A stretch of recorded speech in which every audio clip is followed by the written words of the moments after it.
Hey everybody, welcome to Family Storytime on Race and Diversity with me, Sira Williams from the Red Bank Public Library.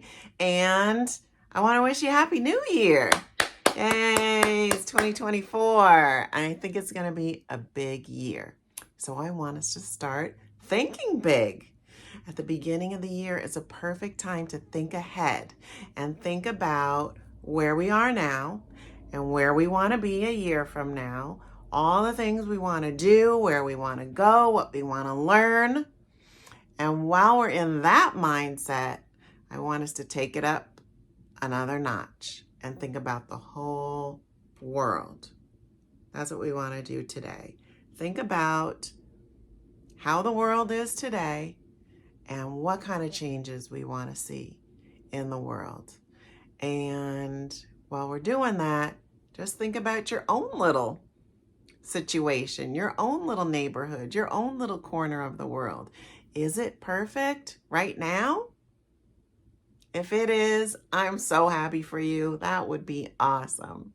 But even if it is, we need to switch our focus on people that are out there whose life experiences are totally different than ours.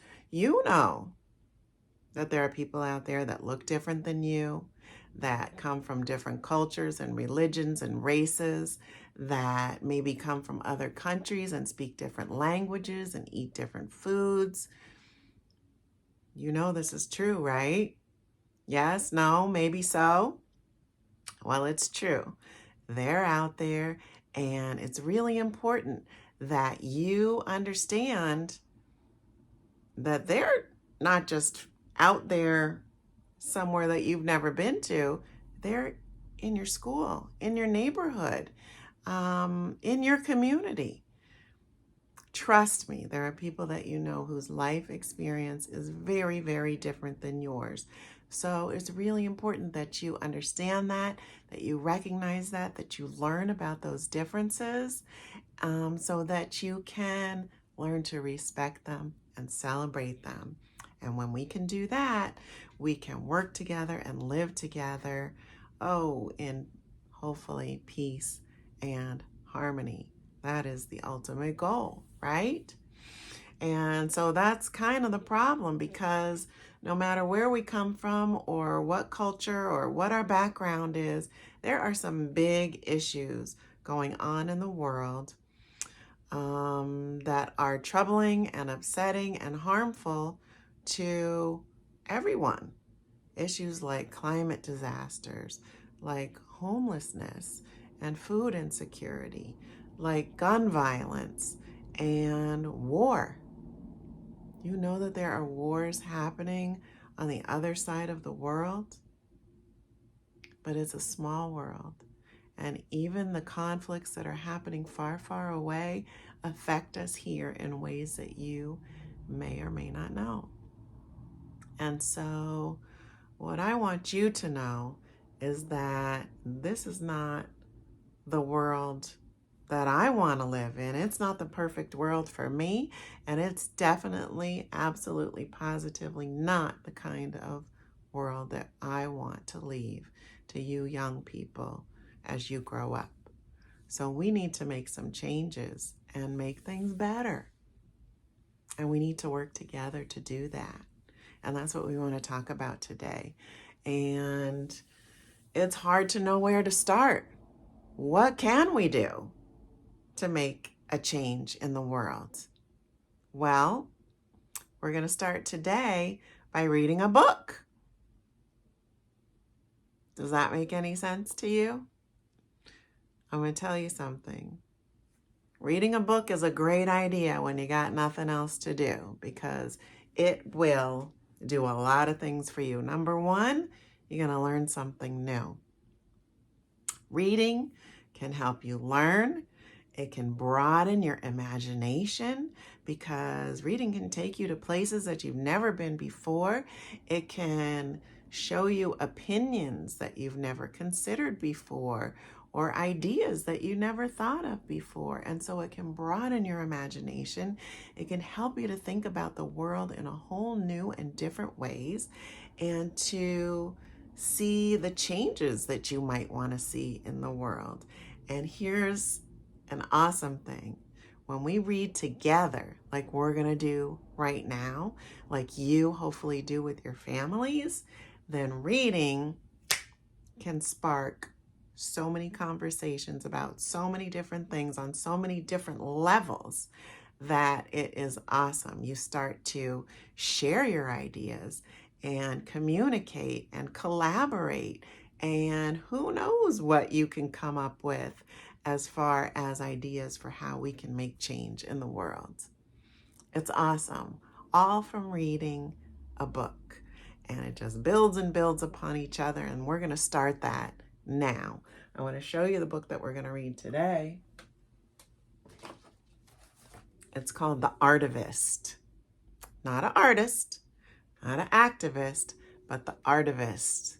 It's by Nikkolas Smith, and it's a really great story about a boy who finds his voice, finds his way to inspire people and make a change in the world through his art. So this is a special book. You know the illustrations are going to be great. I want you to look at them closely because there's a lot of layers to them. There's a lot of things in these pictures. I'm going to read the text of the book, and you keep your eye on what's going on, and then we'll talk about it on the other side, okay? The Artivist. Let's see.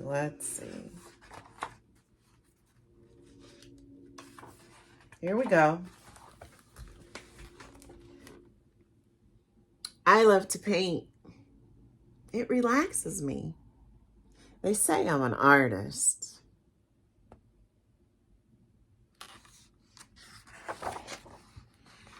I love to help my community, to seed goodness in the world. They say I'm an activist.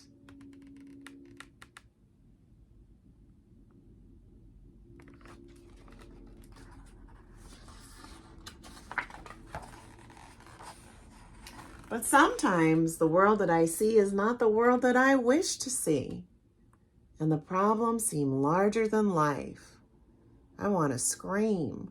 I want to help. I want to act.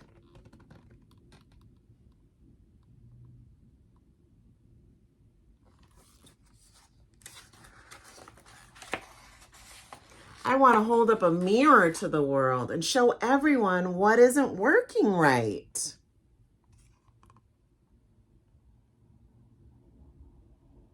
I want to give you a chance to read all the things on these pages.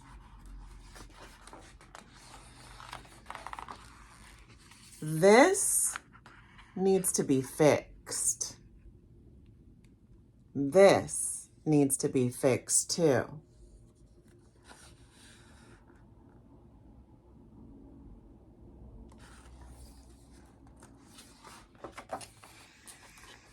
Above the surface, this seems right.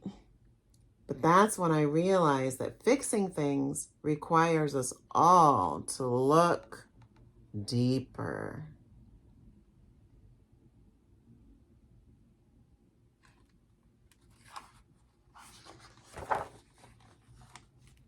All I can think to do is paint the problems and the solutions people can work on together. I think it's time to combine both parts of who I am, to take action with my art. It's time to become an artivist.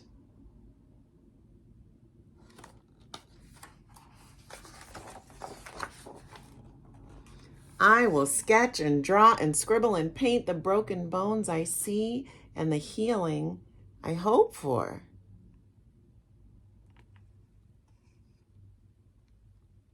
Can you see what he's doing here? This says eviction, move today. Until hopefully I open a few eyes to the things that aren't working right. Or many eyes.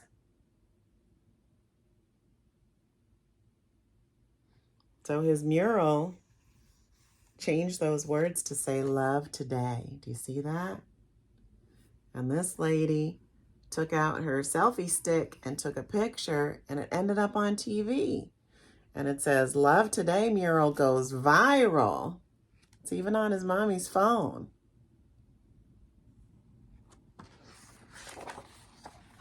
Artivism has the power to spark the compassion and empathy of the whole world.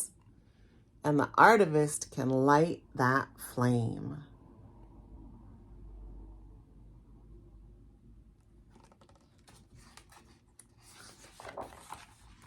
The artivist can inspire others to give back by painting what every person deserves. Can you see these signs?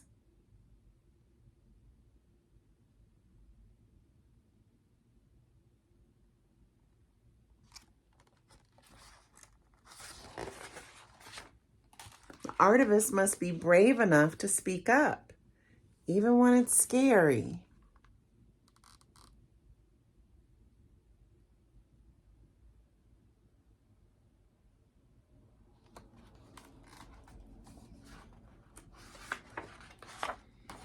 And humble enough to listen before speaking. The artivist is an ally.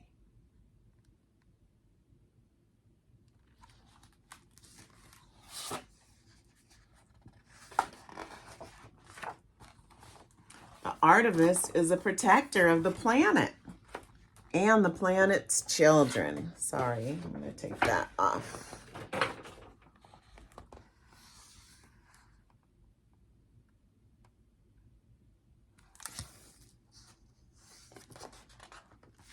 The artivist is a memory keeper, painting justice for all, especially those who no longer have a voice.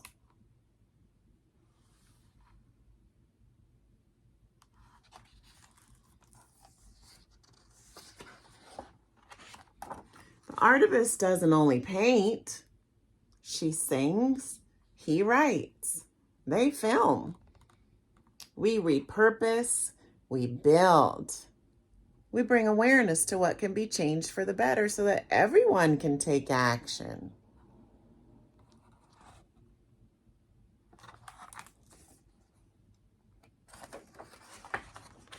The artivist is a visionary who pieces the world back together until the world is whole again.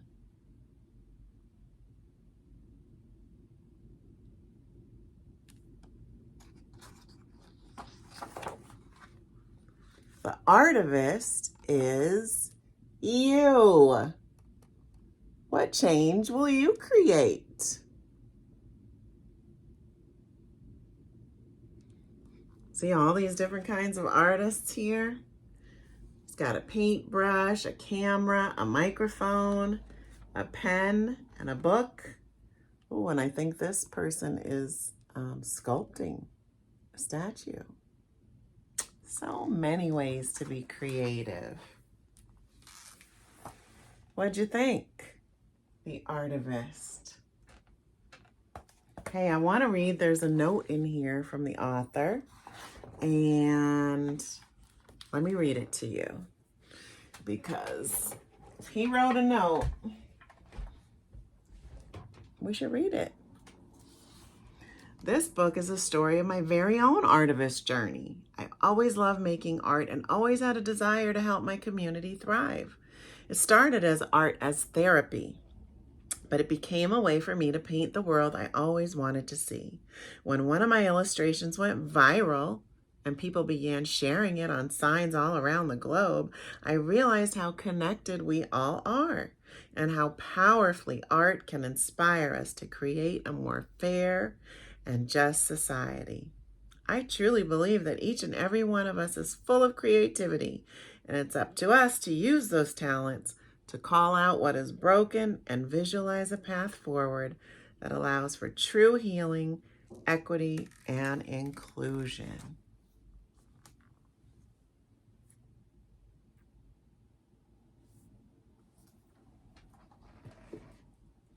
Well, I think the message of this story that we can make a change ties in really nicely to the other thing that I want to talk to you about, and that is Dr. Martin Luther King. You know, it's Martin Luther King Jr. weekend, don't you? We're going to have a day off on Monday, and that's to celebrate his birthday. He would have been 95 years old on January 15th. That is old, but I know people who are even older than that. Do you know anybody who's 95 years old? How about 85 or 75?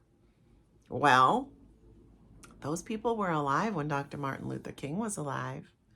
And I tell you that to remind you that he was alive not that long ago, not when George Washington or Abraham Lincoln were around. There are still people here who were alive at the same time as him. So it's not ancient history. It's important history. It's important for us to celebrate him and remember the work and activism that he did. He was an activist. An activist is somebody who works and fights for change, for social change, for equality and justice. And he used his voice.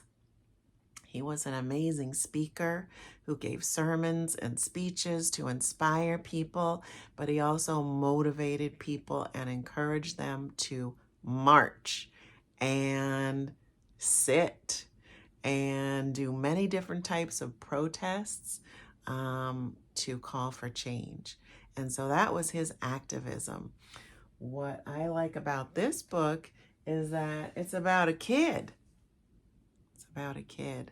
And it's good for us to remember that young people can do big things too. Young people do big things all the time because kids are smart, they're curious, they're creative, they have big imaginations, they ask amazing questions, and they come up with super duper creative solutions.